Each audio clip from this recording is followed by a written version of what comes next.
આવો બરે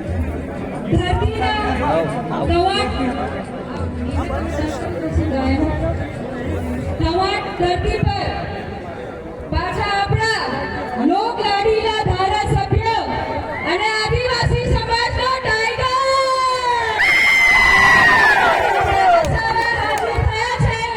આજે પાછે બીજેપી વિચારશે કે અમે પાછા શું કરીએ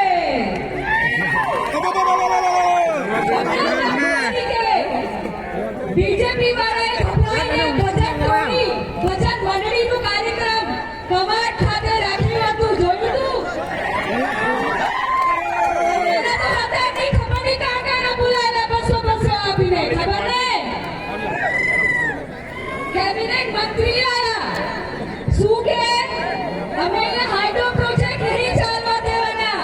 આમાં ડુંગરનો પ્રોજેક્ટ નહીં ચાલવા દેવાના અને એક વાત કહું છું झूठ बोले कौआ काटे कौए से डरियो तो આ મંત્રી તમને જૂઠું બોલવા આવે છે ચૂંટણી આવે છે એટલે એમના વોટ તોડવાના છે શું કહેવાય કે આદિવાસી ભોળી પ્રજા છે તો આદિવાસી સમાજને કેવી રીતે આપણે રાખીએ એમને આદિવાસી સમાજ જાગૃત થઈ ગયું છે અને જે પણ પ્રોજેક્ટો આ લોકો કવાટમાં લાવવાના છે એ પ્રોજેક્ટો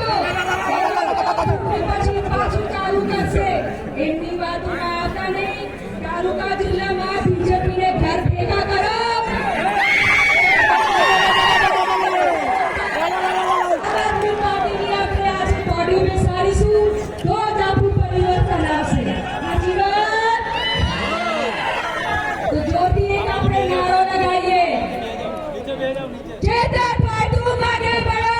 हम तुम्हारे साथ हैं चेतरभाई तुम आगे बढ़ो हम तुम्हारे साथ हैं जय आदिवासी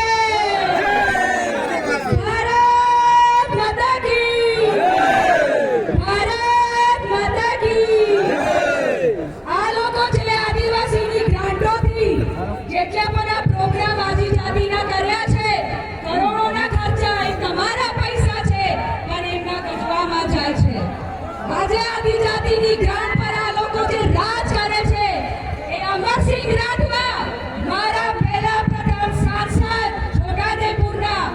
પાર્લામેન્ટમાં બિલ આપેલું કે જે પણ તમારી ગ્રાન્ટો છે એમાં આદિવાસી ટ્રાઇબલ ગ્રાન્ટો અલગ કરો અને ટ્રાઇબલ ડિપાર્ટમેન્ટની સ્થાપના કરો તો આ ટ્રાઇબલ ડિપાર્ટમેન્ટની સ્થાપના અમરસિંહભાઈ રાઠવા મારા પિતાશ્રીએ પાર્લામેન્ટમાં બિલ પાસ કરાવીને કરી આપણે તો ખબર પણ નહીં હોય આદિજાતિની કેટલી ગ્રાન્ટો આવે અડધા તો મારા ત્યાં નોકરી કરતા હતા અને બોલે છે અમરસિંહ રાઠવાએ હું કર્યું તું જ્યાં બેઠી છે ને એ પાયો અમારા ત્યાંથી ખોદેલું છે જામીન મુકામે ગૌચર જમીનમાં બંગલા અને પેટ્રોલ પંપ બનાયા વિરોધ પક્ષના નેતાના નજર નીચે તો કેમ કોઈ અવાજ નથી ઉઠાવતું મું સાટગાટ છે એ સમજી લેવાની જરૂરત છે જેટલી પણ આ ગ્રાન્ટો છે એ તમારા હક અધિકારનું છે હું મારી બહેનોને કહેવા માંગુ છું ચૂંટણીમાં તમને એવું કીધું હતું કે અમે ગેસ સિલિન્ડર આપીશું પ્રધાનમંત્રી 56 ની વાત કરે છે એ 56 એકવાર રડતા હતા કે મારી બહેનો